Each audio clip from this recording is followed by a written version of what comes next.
नमस्कार, मी सौ Mayuri नरावार ANN news मध्ये आपले स्वागत आहे। पाहूयाच्या ठळक बातम्या।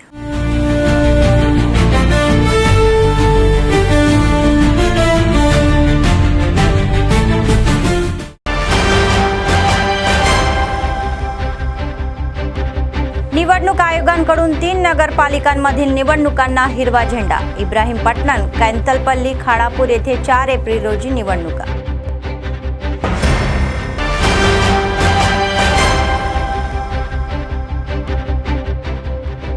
शांततेत पार पडलेली नगरपालिका अर्थसंकल्पीय बैठक। अनेक विकास कामांसाठी निधी मंजूर।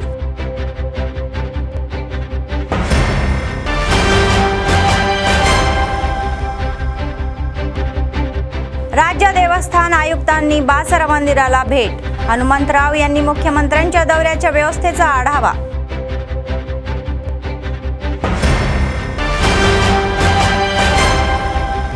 रस्ते अपघात टाळण्यासाठी जिल्हा पोलीस विभागाच्या वतीने लावण्यात येणारे फलक। महाराष्ट्रातील आदिलाबाद शहराच्या मध्यभागी 40 फलक लावले जात आहे, असे SP म्हणाले।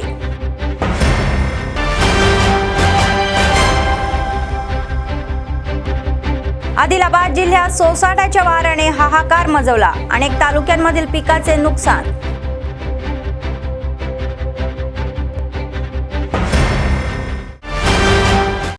आजच्या सविस्तर बातम्या। मार्ग मोकळा झालेला आहे। राज्यातील 3 नगरपालिकांमध्ये निवडणुका घेणे। उच्च न्यायालयाच्या आदेशानुसार राज्य निवडणूक आयोगाने एक महत्त्वाचा निर्णय घेतलेला आहे। अधिकाऱ्यांनी जाहीर केले की निवडणुकीची अधिसूचना 2 एप्रिल रोजी प्रसिद्ध केली जाईल। 4 एप्रिल रोजी सकाळी 11 वाजता नगरसेवकांचा शपथविधी होईल। त्यानंतर दुपारी 12:30 वाजता अध्यक्षांची निवडणूक होईल। यापूर्वी पक्षांमधील तणाव आणि संघर्षामुळे या निवडणुका 2दा पुढे ढकलण्यात आल्या होत्या। आता निवडणूक आयोगाने उच्च न्यायालयाच्या निर्देशनानुसार निवडणुका घेण्याची पावले उचललेली आहे। इब्राहीमपट्टणम, कैंतलपल्ली आणि खानापूर नगरपालिकांमध्ये 4 एप्रिल रोजी निवडणुका होणार आहेत, तर उच्च न्यायालयाच्या आदेशामुळे थांबलेली निवडणूक प्रक्रिया ही पुन्हा सुरू झालेली आहे।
जिल्हाधिकारी राजश्री शाह म्हणाले की शहराचा सर्व क्षेत्रांमध्ये विकास केला जाईल।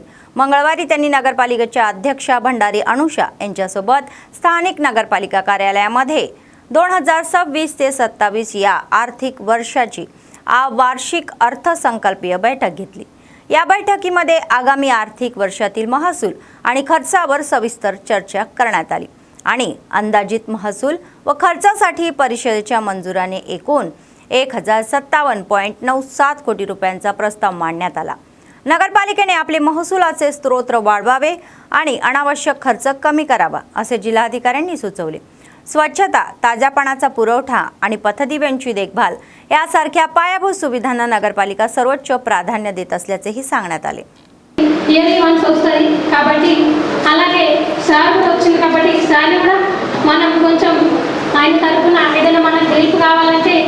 అడిగే మనకు సమయం బడ్జెట్ చాలా ఇంపార్టెంట్ ఒక డిస్కషన్ ఉంటుంది। దీంట్లో మన ఆదాయం గురించి తెలుసుకుంటున్నాము। దీంతో పాటు మనం ఏమైతే రాబోయే ఆర్థిక సంవత్సరంలో ఏమైతే ఖర్చు చేయాలి దాని గురించి కూడా వివరిస్తాము, చర్చ చేస్తాము। దాని తర్వాత దీంట్లో 1/3 ఒక మున్సిపల్ బడ్జెట్ కూడా ఉంటుంది. అది మేజర్గా మన మర్జ్డ్ ఏరియాస్లో ఖర్చు పెట్టాల్సిన అవసరం ఉంటుంది. దీంతో పాటు మళ్ళీ మన మంది అది మళ్ళీ జనరల్ కౌన్సిల్ మీటింగ్ ఎప్పుడైనా జరుగుతాయో అప్పుడు మాత్రమే మళ్ళీ డిస్కస్ కూడా చేయడానికి ఆవశ్యకత ఉంటుంది, అవకాశం ఉంటుంది. కాబట్టి 2026-27 బడ్జెట్ సమావేశం పెట్టడం జరిగింది. బడ్జెట్ సందర్భంగా కీలకమైన అంశాలు ఉన్నాయో దానికి చర్చ చేసి మళ్ళీ ఇప్పుడు కౌన్సిల్లో ఇంకా కూడా డిస్కషన్ అయ్యి మళ్ళీ బడ్జెట్ కూడా పాస్ అవుతాయి. సో సుమారుగా మనం 158 కోట్లతో మళ్ళీ ఈరోజు ఈ బడ్జెట్ సందర్భంగా ఏవైతే ఇన్కమ్ ఉన్నాయో ఎక్స్పెండిచర్ ఉన్నాయో అవి అన్నీ కూడా ప్రతిపాదన పెట్టడం జరిగింది. మేజర్గా దీంట్లో వచ్చేసి మళ్ళీ ఏవైతే కీలకమైన ఇష్యూస్ ఉన్నాయో ఫర్ ఎగ్జాంపుల్ మన శానిటేషన్ సందర్భంగా పబ్లిక్ హెల్త్ స్టాఫ్ శాలరీస్ కానీ, శానిటేషన్ మెయింటెనెన్స్ కానీ, తర్వాత మళ్ళీ ఏవైతే డ్రింకింగ్ వాటర్ వర్క్స్ ఉన్నాయో, తర్వాత ఈ డ్రింకింగ్ వాటర్ యూటిలిటీస్ రిపేర్స్ కానీ 1/3 సందర్భంగా మళ్ళీ మర్జ్డ్ ఏరియాస్లో ఏవైతే బ్యాలెన్స్ బడ్జెట్కి 1/3 అంశం ఉంటాయో, తర్వాత ఏవైతే గ్రీనరీ సందర్భంగా మళ్ళీ 10% బడ్జెట్ ఉంటాయో అవి అన్నీ కూడా యాజ్ పర్ మున్సిపల్ చట్టం ప్రకారం మళ్ళీ అవి అన్నీ పెట్టడం జరిగింది.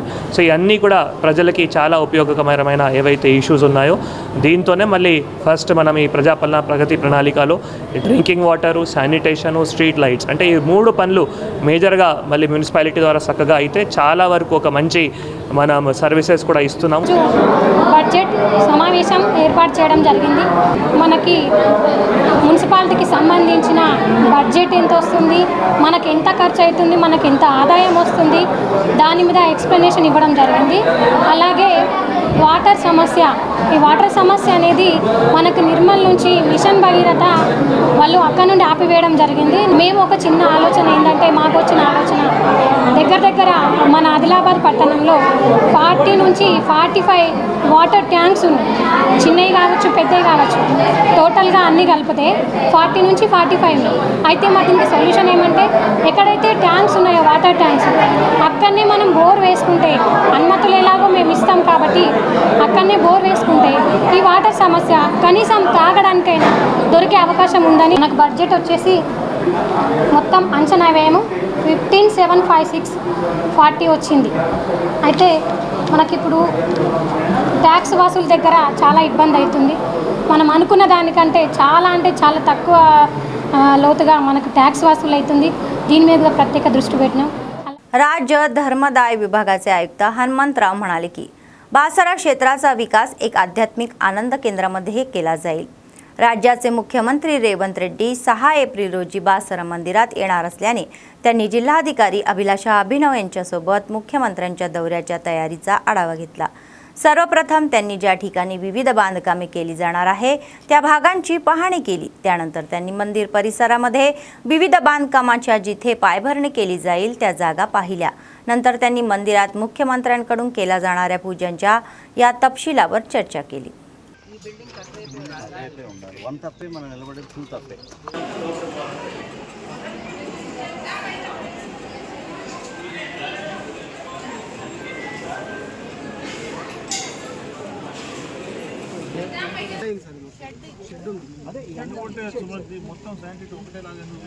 లైన్ చూపించాం కదా, గ్యాడెడ్ లైన్ ఇదేం ఫుల్ లైన్ ఆ కొత్త బిల్డింగ్ అన్నారు. వెళ్ళేటప్పుడు దర్శనం అయితే అంత అయిపోతుంది, మళ్ళీ వెహికల్ ఎక్కుతారు. ఎక్కిన తర్వాత బయట నార్త్ ఈస్ట్ ఓపెన్ ప్లేస్ మన విషయంలో ओपन ग्राउंड लाग थोड़ा टेंट डाल सकते हैं वहाँ, थोड़ा क्लीन अप कर सकते हैं जेसीबी, तो वो भी नॉर्थ ईस्ट है, ऑर्डर प्रकार के बाहर है, वो भी ऑप्शन की ओरिजिनल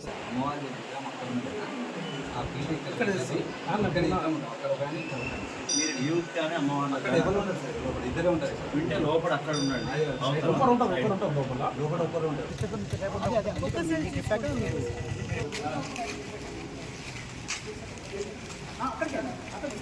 ఇప్పుడు టూరిజం ఎక్కువ టూరిజం చేయదగ్గర స్థలం ఇది. మాతో పాటు ఏసీ గారు మరి అదేవిధంగా సబ్ కలెక్టర్ గారు తిరిగినారు. మేము మొత్తం కూడా తిరగడంలో భాగంగా మేము ఆ వ్యాస ఉత్తర దిక్కు నుంచి ఆ గుట్ట ఎక్కినాం.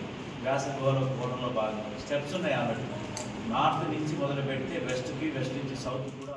जिल्हाधिकारी राजश्री शहा म्हणाले की अहिंसा आणि सत्याच्या मार्गाचे अनुसरण करणे हीच भगवान महावीरांना खरी आदरांजली आहे. त्यांनी मंगळवारी स्थानिक राणी सतीजी कॉलनीवर महावीर भवन येथे आयोजित भगवान महावीर जयंती सोहळ्यात सहभाग घेतला। जिल्हाधिकाऱ्यांनी जैन समाजाच्या लहान संख्येची प्रशंसाही केली, परंतु ज्या तत्वाचे पालन करतात त्या देशामध्ये त्या देशाच्या प्रगतीला महत्त्वाची भूमिका बजावतात आहे आणि भगवान महावीरांनी शिकवलेली सत्य आणि अहिंसेची तत्वे केवळ जैन समाजापुरतीच मर्यादित नाही तर संपूर्ण मानवजातीला मार्गदर्शन करतात। अनुरोध करती हूँ वो प्लीज मंच पर आकर अपना स्थान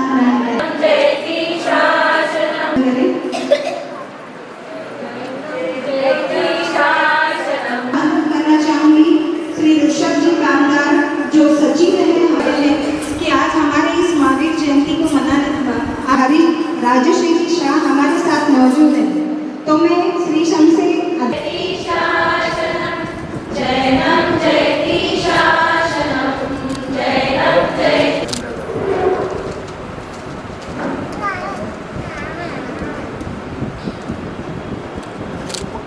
वैसे तो सर राजस्थान जयपुर से बिलोंग करते हैं।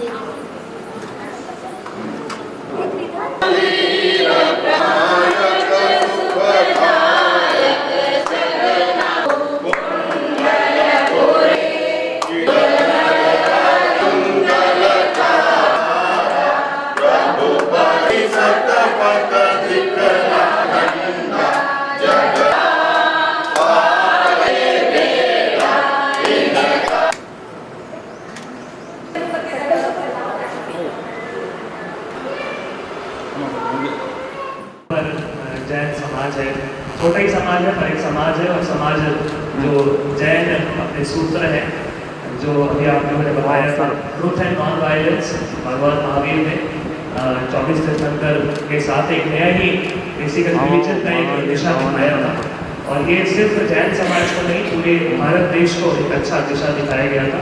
आपको पता होगा कि जैसे हर साल जो है एक जीतों की तरफ से एक मीट भी, जैसे आपने बताया था कि जो अहिंसा दिन है वो दिल्ली लेवल पे मनाया जाता है। लास्ट टाइम भी प्रधानमंत्री जी ही उस मीटिंग में भी आए थे और उन्होंने बताया था कि जैन समाज का कितना इम्पोर्टेंट रोल है पूरे भारत देश में। तो मैं भी एक ऐसे डिस्ट्रिक्ट एडमिनिस्ट्रेटर, एक डिस्ट्रिक्ट कलेक्टर, उसी रोल में एक भागस्वामी हूँ, और जो भी अभी तक मेरे 7-8 साल का जो भी सर्विस हुआ है तो उसमें डिफरेंट संप्रदाय के, आपको पता है कि जैनों में भी काफ़ी संप्रदाय हैं, दिगंबर, श्वेतांबर, तेरापंथी, स्थानकवासी, काफ़ी संप्रदाय है। तो मुझे 2 महाराज जी का बेसिकली उस टाइम में सेवा करने का भी मौका मिला। जब मैं संगारेड्डी में था तो आचार्य महाश्रम जी का उस टाइम उनका विहार हुआ था। संगारेड्डी में पूरा मैंने बीदर से लेकर उनका हैदराबाद तक काफ़ी जैन भाई बंधुओं के साथ मिलकर उनका रहने का और उनका पूरा भी हमने इस टाइप से देखा गया। जब मैं मेदक में था तो मेदक में आपको पता होगा कुलचारण एक जैन टेम्पल है, काफ़ी पावरफुल टेम्पल है, दिगंबरों का जैन टेम्पल है। तो उस टाइम वहाँ पर अपने प्रसन्न सागर जी महाराज साहब वो भी उन्होंने वहाँ पर विराजे थे। मैंने वहाँ पर उनके दर्शन करके फिर थोड़े दिन पहले वो आदिलाबाद से ही फिर निर्मल और बाकी वो जो अपना विहार है जहाँ पर उनका चौमासा चलेगा।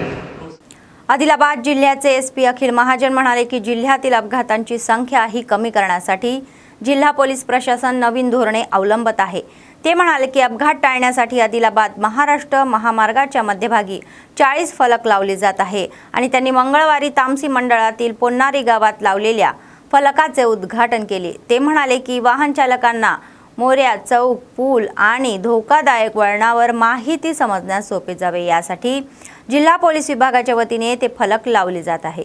त्यांनी वाहन चालकांना रस्ते अपघात टाळण्यासाठी रस्ते सुरक्षा नियमांचे पालन करण्याचे आवाहन केले।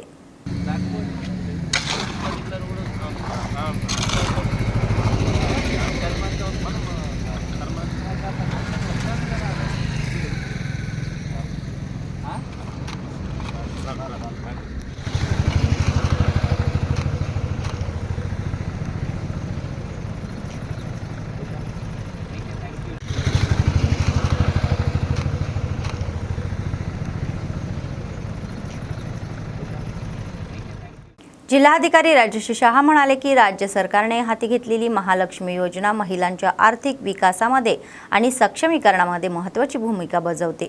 प्रजापालन प्रगती योजनेअंतर्गत मंगळवारी जिल्हा केंद्रातील आरटीसी बसस्थानकावर आयोजित एका कार्यक्रमामध्ये त्यांनी सहभाग घेतला। राज्य सरकारने लागू केलेल्या हमीचा भाग म्हणून आरटीसी बसस्थानकामध्ये महिला आणि तृतीय पथकांना मोफत प्रवासाची सुविधा देण्यात या क्रांतिकारक निर्णयाचे त्यांनी कौतुक केले। असे उघड झाले आहे की योजना सुरू झाल्यापासून राज्यभरामध्ये 290 कोटी महिलांनी मोफत प्रवास केला असून त्यामुळे प्रवास ह्या भाड्यात सुमारे 10,000 कोटी रुपयांची बचत झालेली आहे। आदिलाबाद जिल्ह्यामध्ये या योजनेअंतर्गत सुमारे 2.55 कोटी महिलांना मोफत प्रवासाच्या सुविधेचा लाभ घेतलेला आहे। మహిళలు ఎక్కువ చాలా గ్రామాల్లో ముసలి వాళ్ళు వృద్ధులు వాళ్ళని కూడా ఆడవాళ్ళు వెళ్ళి వాళ్ళని పలకరించడం కార్యక్రమాన్ని ప్రవేశపెట్టిన ఈ పథకాన్ని ప్రవేశపెట్టిన తెలంగాణ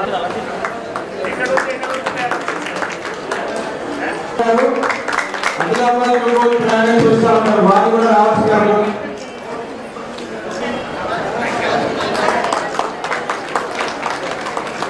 సుజాత గారు అలాగే నారాయణ గారు అంతర్దేవి గారు అలాగే ఉమేష్ కానిస్టేబుల్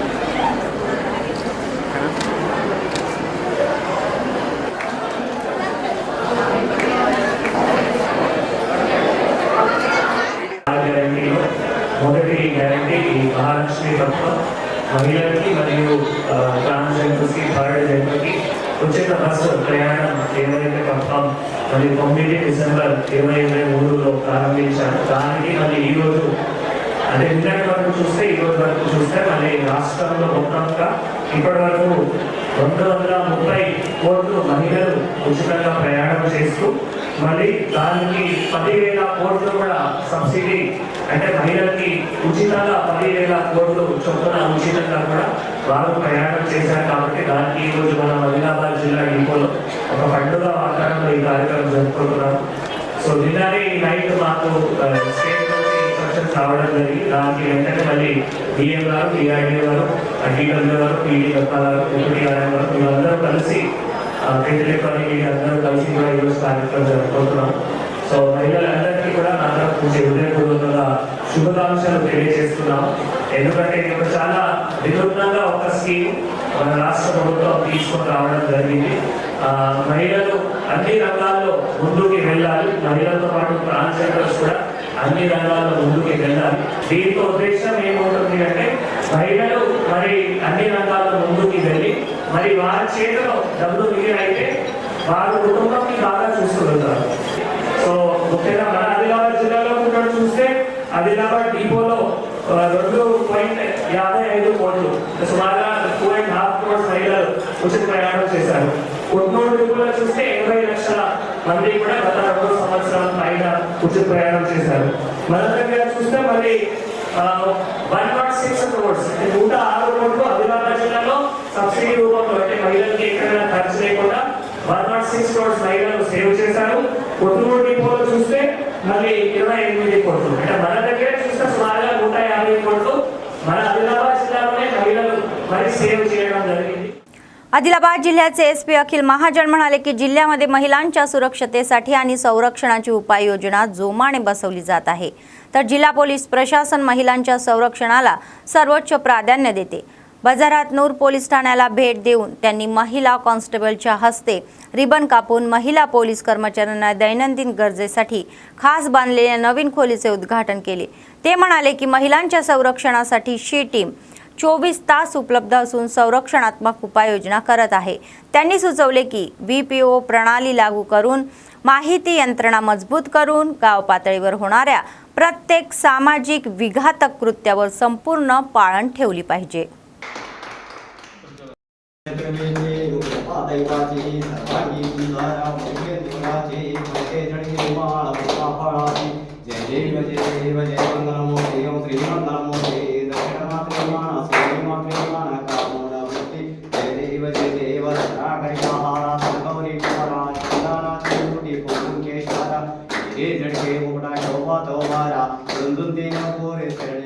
आदिलाबाद येथील शासकीय कला आणि वाणिज्य पदवी महाविद्यालयाने 2023 ते 25 च्या तुकडीतील विद्यार्थ्यांना निरोप दिला।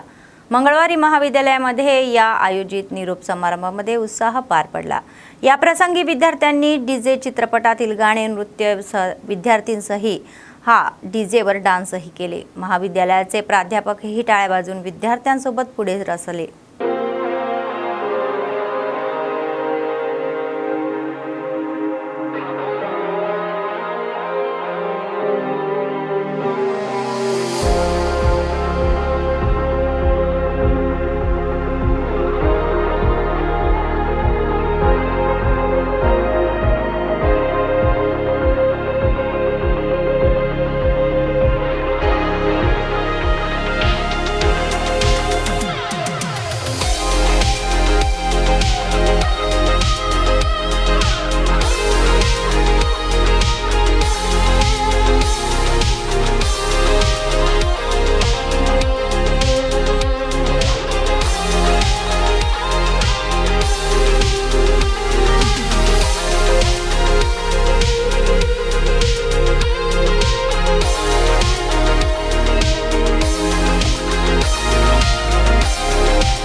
आदिलाबाद जिल्ह्यातील तलामडगू मंडळात वाहणाऱ्या सोसाट्याच्या वारामुळे अनेक पिकांचे नुकसान झाले.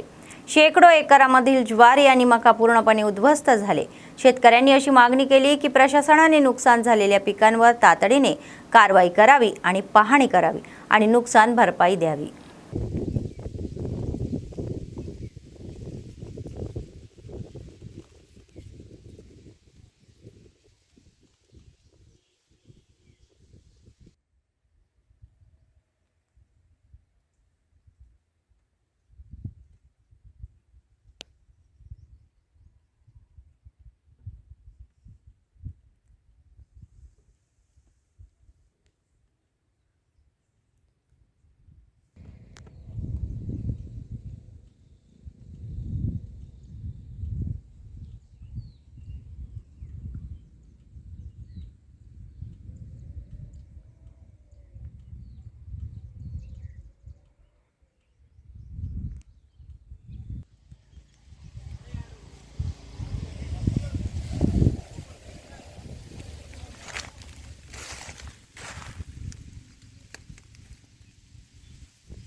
काल रात्री निर्मल जिल्ह्यामध्ये सोसाट्याच्या वाऱ्यासह हलका पाऊस पडला. यामुळे निर्मलसह अनेक गावांमध्ये काढणी झालेली आंब्याचे पिके पूर्णपणे उद्ध्वस्त झाले.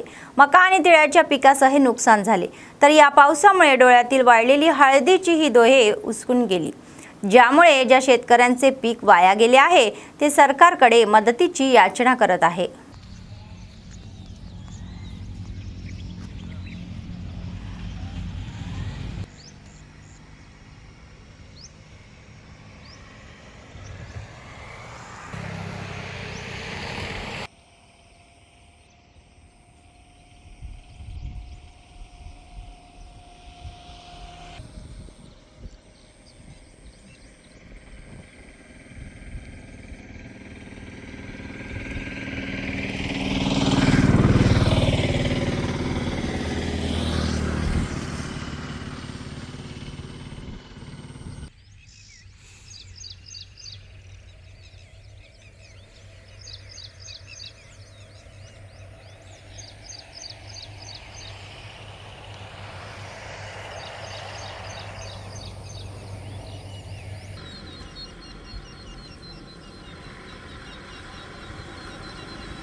तेलुगु नहीं आता।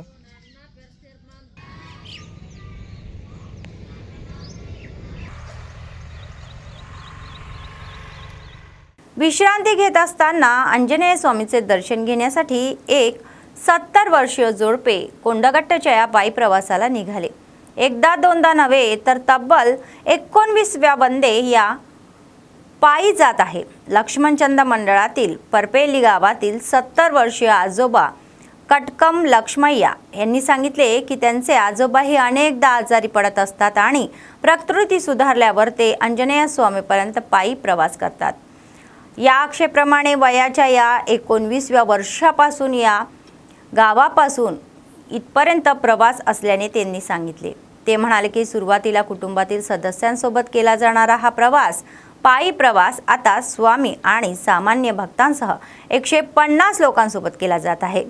तर पायी प्रवास सुमारे 3 दिवस चाललेला तर स्वामीच्या दर्शनाने त्यांना दर्शनाचा आशीर्वाद मिळाला। जय श्रीराम। పేరు కటకం లక్ష్మయ్య, మాది బార్పేలి।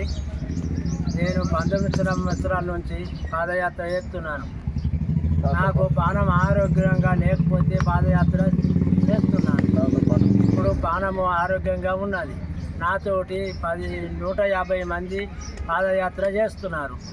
అంతా క్షేమంగానే ఉన్నాము। మా భార్యతోటి నేను పాదయాత్ర చేస్తున్నాను।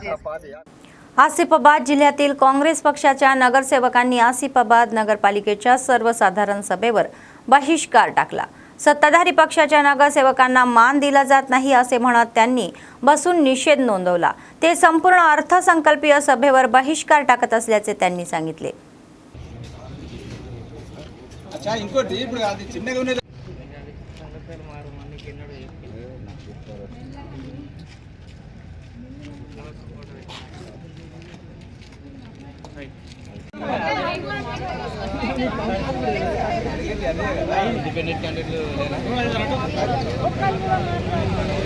మేము వెళ్ళిపోతాం మరి మేము గెలిచేందుకు ఇక్కడ లాభం ఏంది మరి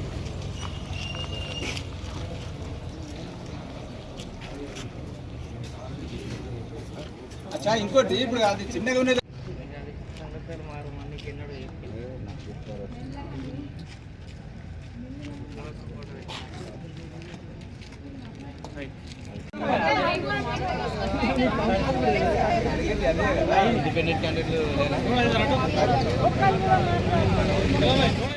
एमपीओ सरपंच यांनी दिलावरपूर मंडळातील गुंडांपल्ली गावातील सरकारी शाळेला भेट दिली। एमपीओ गोवर्धन आणि गावाचे सरपंच टक्कला रमणा रेड्डी यांनी विद्यार्थ्यांना दिल्या जाणाऱ्या मध्यान्ह भोजनाच्या गुणवत्तेची पाहणी केली। त्यांनी शाळेतील स्वयंपाकघराच्या स्वच्छतेची पाहणी करून या समाधान व्यक्त केले। विद्यार्थ्यांना दर्जेदार आणि पौष्टिक जेवण द्यावे अशी सूचना त्यांनी केली।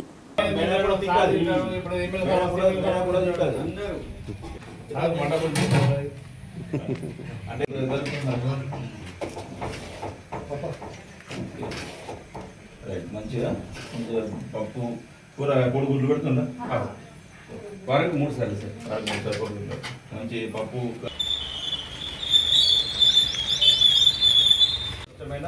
మంచి భోజనం పెట్టాలా పేడ కూడా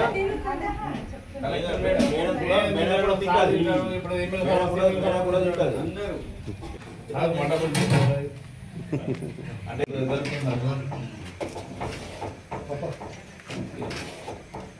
మంచిగా పప్పు కూర కోడిగుడ్లు పెడుతుందా వారానికి 3 సార్లు సార్ వారానికి 3 సార్లు మంచి పప్పు కర్రీ। ఈ స్కూల్కు స్పెషల్ ఆఫీసర్ను అలాగే మండల పంచాయతీ ఆఫీసర్ను అయితే ఇక్కడ మన మండల స్థాయి అధికారులకు ఒక్కొక్కరికి హాస్టల్స్ స్కూల్స్ ఇట్లా స్పెషల్ ఆఫీస్ చేయడం జరిగింది। దీనిలో భాగంగా నేను ఈరోజు గుండెపల్లి హై స్కూల్లోని కిచెన్ రూమ్ పరిశీలించడం జరిగింది। భోజన పిల్లలకు ఎట్లా పెడుతున్నారు, కర్రీ ఎట్లా ఇస్తున్నారు, కొడుగుడ్లు ఎట్లా పెడుతున్నారు అనేది హెడ్ మాస్టర్ గారిని, మధుసూదన్ గారిని మరియు మా సెక్రటరీ గారిని అడిగి తెలుసుకోవడం జరిగింది। పిల్లలకు కూడా మా హెడ్ మాస్టర్ గారు చెప్పేది ఏంటంటే పిల్లలకు మంచి నాణ్యమైన భోజనాన్ని అందించాలి సార్। వాళ్ళకు కూడా పప్పు కానీ కర్రీ కానివ్వండి మంచి ఎలాంటి అంటే మంచి నాణ్యమైన భోజనాన్ని అందించాలని కోరుతున్నాను సార్। గుండెపల్లి స్కూల్కి సంబంధించిన మిడ్ డే వంటకాన్ని పరిశీలించడం జరిగింది। మంచి పరిశుభ్రంగా ఉంచిండ్రు, మంచి నాణ్యమైన భోజనం కూడా ఉంది, మంచి పప్పుచారు కూరగాయలు కూడా మంచిగా పిల్లలకు కడుపు నిండా భోజనం పెడుతున్నారు, మెనూ ప్రకారం పెడుతున్నారు. అలాగే ఇక్కడ కిచెన్ గార్డెన్ కూడా ఏర్పాటు చేయడం జరిగింది. పిల్లలకు కూడా మంచి స్వచ్ఛమైన కూరగాయలను ఆ కూరలను కూడా ఇక్కడనే వండి పిల్లలకి ఇలాంటి భోజనం పెడుతున్నారు. కాబట్టి పిల్లలు కూడా హ్యాపీగా ఉన్నారు. నేను కూడా రికార్డ్ పరిశీలన చేయడం జరిగింది. పిల్లలు కూడా అడిగి వాళ్ళు स्वच्छंगा వాళ్ళని अडगी विवरण తెలుసుకోవడం జరిగింది. काल रात्री निर्मल जिल्ह्यातील खानापूर आणि कडेम मंडळात वाहणाऱ्या जोरदार वाऱ्यामुळे शेतकऱ्यांचे मोठे नुकसान झाले. वादळामुळे काढणी काढलेले आंबे जमिनीवर पडले. आपल्या आंब्याच्या पिकाचे नुकसान झाल्याबद्दल शेतकऱ्यांनी चिंता व्यक्त केली. ते आंबा उत्पादन शेतकऱ्यांना मदत करण्यासाठी सरकारकडे विनवणी करत आहे.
बातमी संपण्यापूर्वी पुन्हा एकदा ठळक बातम्या.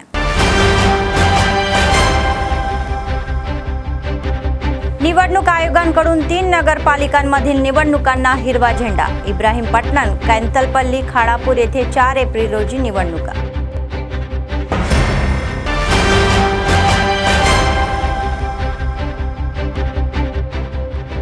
शांततेत पार पडलेली नगरपालिका अर्थसंकल्पीय बैठक. अनेक विकास कामांसाठी निधी मंजूर.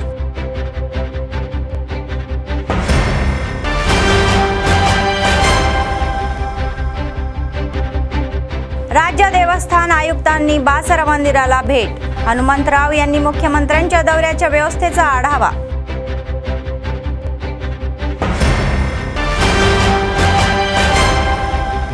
रस्ते अपघात टाळण्यासाठी जिल्हा पोलीस विभागाच्या वतीने लावण्यात येणारे फलक. महाराष्ट्रातील आदिलाबाद शहराच्या मध्यभागी 40 फलक लावले जात आहे असे एसपी म्हणाले.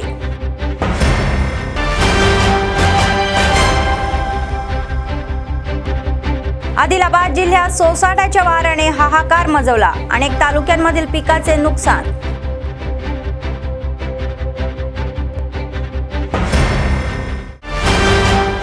या होत्या आजच्या बातम्या. पुढच्या बातमीपत्रात पुन्हा भेटूया. तोपर्यंत पाहत रहा ANN न्यूज. नमस्कार.